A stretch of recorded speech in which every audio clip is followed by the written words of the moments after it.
আমাদের লেখাগুলো কি প্রায় ছোট ছোট ছাড়া ছাড়া বাক্যে ভরে যায়?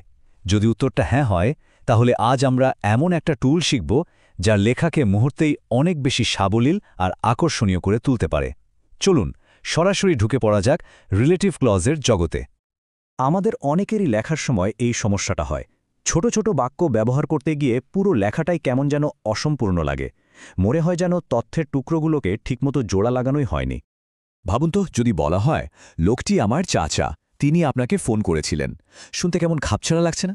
এবার যদি বলি যে লোকটি আপনাকে ফোন করেছিলেন তিনি আমার চাচা, দেখলেন তো বাক্যটা কতটা মসৃণ আর জোরালো শোনালো?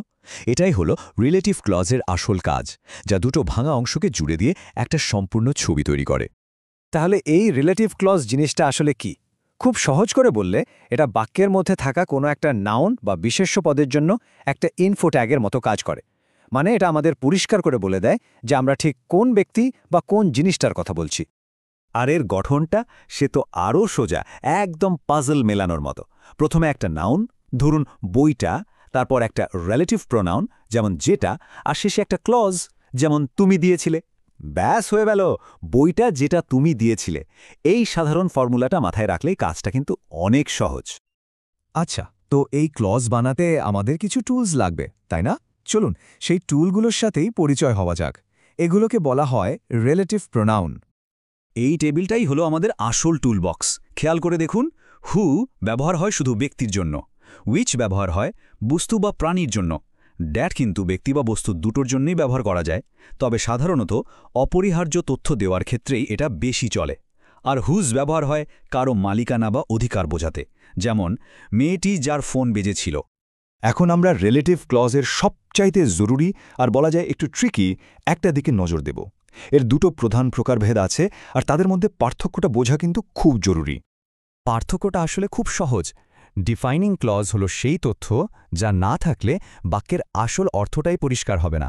এটা অপরিহার্য, আর তাই এখানে কোনো কমা বসে না।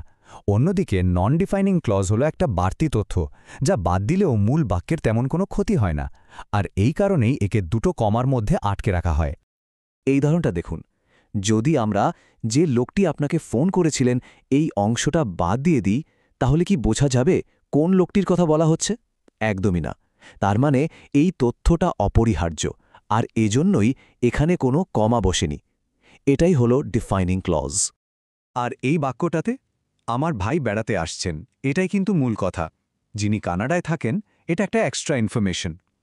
এই অংশটুকু না থাকলেও কিন্তু আমরা ঠিকই বুঝতাম কে আসছেন।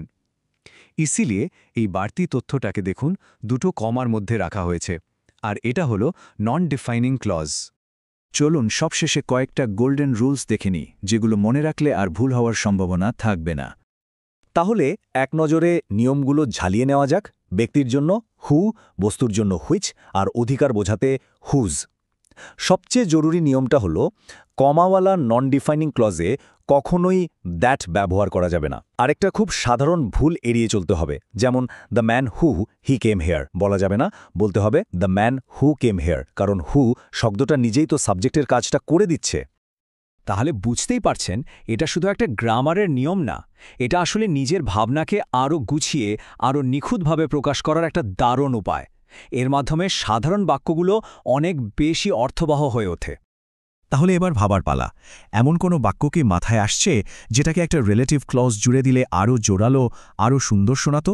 আজই কিন্তু লেখার সময় এই টুলটা ব্যবহার করে দেখা যেতে পারে, আর পরিবর্তনটা নিজের চোখেই ধরা পড়বে।